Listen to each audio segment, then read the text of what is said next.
wants to kick things off for today? Okay, we'll be off. Thanks for that. Anyone? Okay. Adam. Graham. I'll go over it then. What's the latest team news? Obviously, Raheem's not travelled. How's Mateo, Denis, Zakaria, and Wesley Fofana returned today?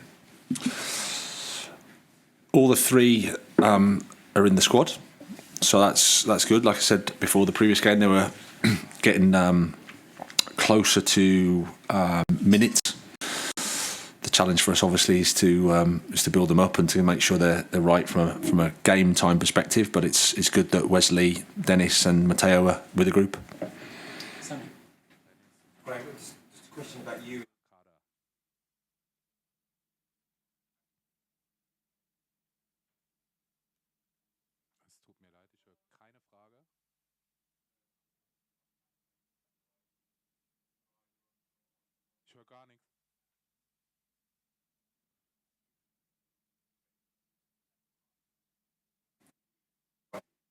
Absolutely. It'd be strange if I wasn't. There you go.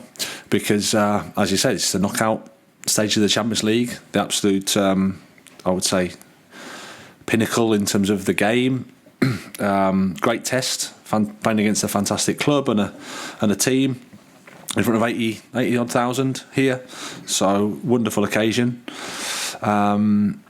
I think we're all looking forward to the match. All understand the challenge that awaits us, but really excited for it. Okay, Jacob, I think you need to talk to the microphone next to you, please. Try that.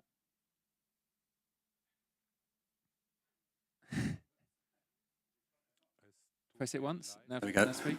Hi, Graham.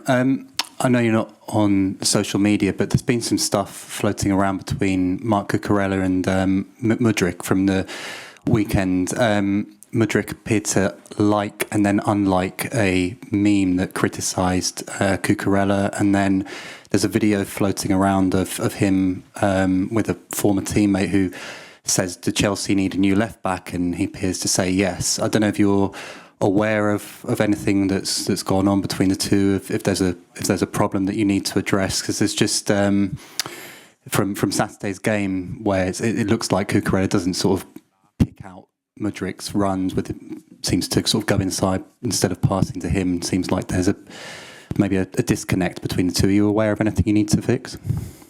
Well, there's no problem in terms of anything sinister at all. If anything, it's just teammates understanding each other. It's quite a common problem, I would say, when to pass and at what point and what time.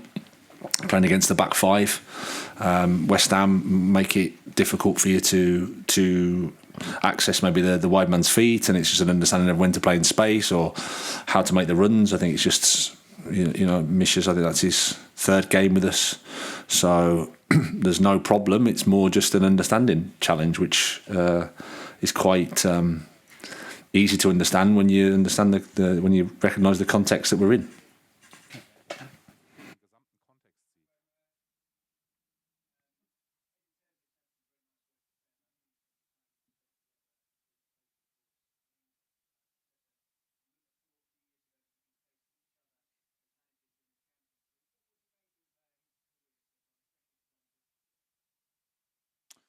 Well, his career is... it doesn't surprise me because my first impressions of him were incredibly positive. Really humble guy, very intelligent, articulate, open-minded, creative, everything you want. I think for a coach, he has those attributes. And, if you look at his career, he's had a variety of experiences in a variety of places, done lots of different roles, accumulated experience. So he has a nice mix of both things. And then you can see the quality of work that he's done recently. I think certainly from the break that Dortmund have had, a fantastic run. They're an organised, really organised team that attack well, defend well, and have got good individuals within there. So he's done a fantastic job. I'm pleased for him. Obviously, I want to make it difficult for him in the next couple of games, but after that, I wish him well. Andy Dillon. Hi, Graham. Oh, yeah. Just following on from Jacob's point, if I may, just briefly, you say that it's a question of understanding. Is there kind of a case now that you've got so many new players that they all have to work a bit on understanding each other and that maybe have a bit of patience with each other as they get to know each other? Well, we've got a squad that we have. It's a Chelsea squad. It's a squad that we're really excited about. But at the same time, we know there are challenges. We know there's work that we have to do.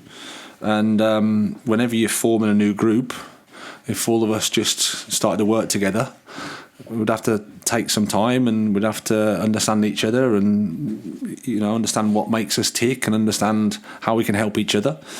But I must say that's the impression I get when I see the boys on a daily basis. Is good spirit, good harmony. They're pushing each other in a good way. We had a good training session today. You can see the guys are working hard, trying to support the team, trying to support each other. So, whilst there are challenges, there are lots of things to be happy about as well.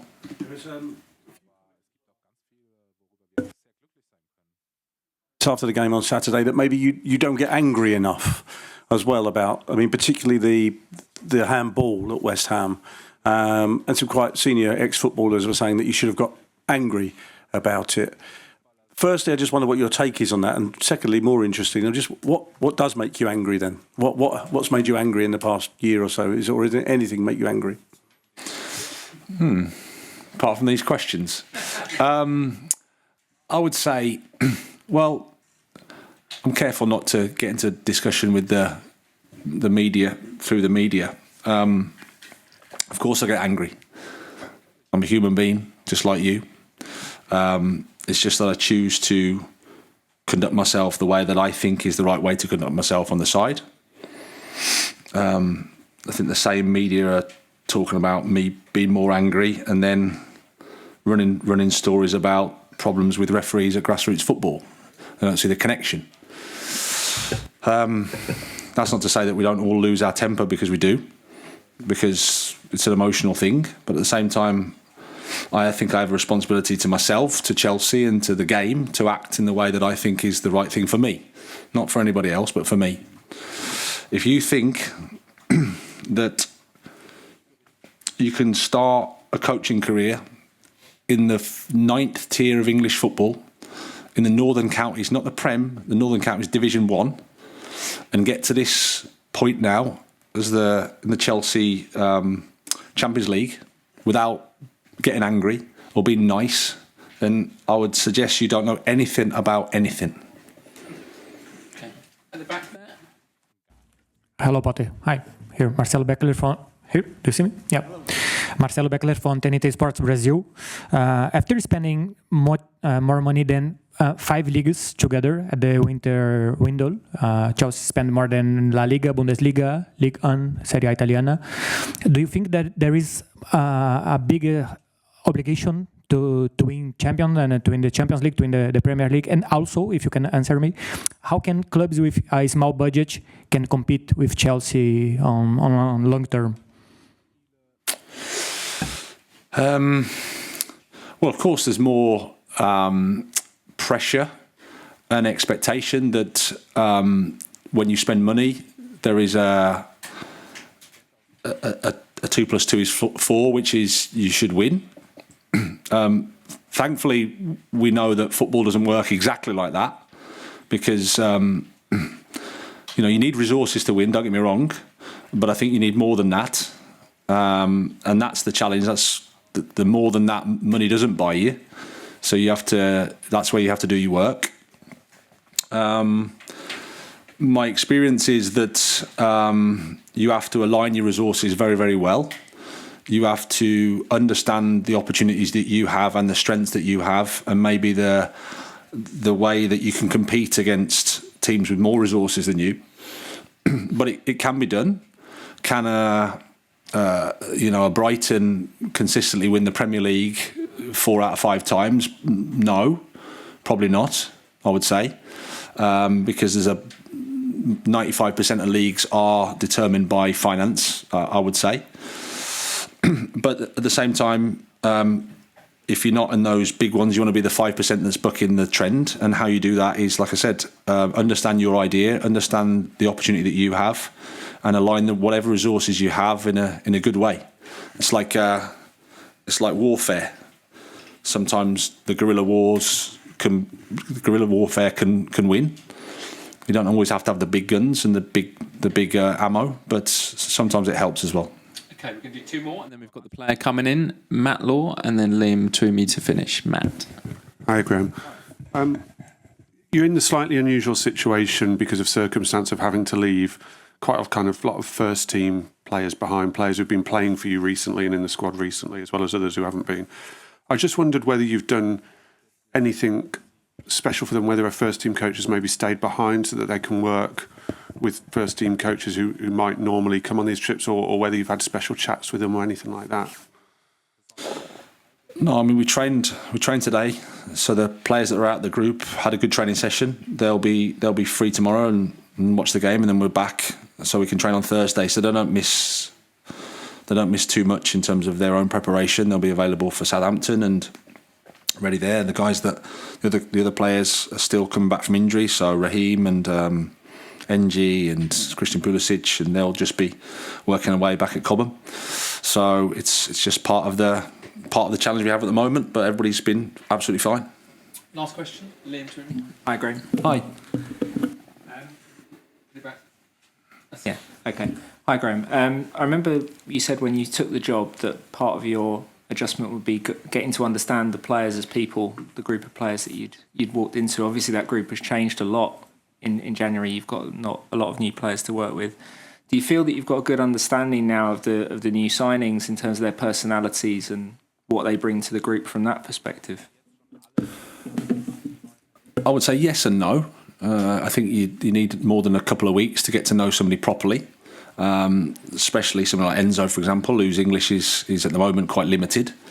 But you also get the sense of them as people because of the interactions that they have with the other staff, and you watch how they behave, so you see the qualities that they have. But I must admit, I've been really pleased with how the new guys have settled into the group, and also how the existing players have helped them come into the club. I think you're going to speak to Aspie later, who's a fantastic professional, fantastic person who understands the club, understands what's required to be a Chelsea player, and has really helped with that process. So we're fortunate that we have someone like him.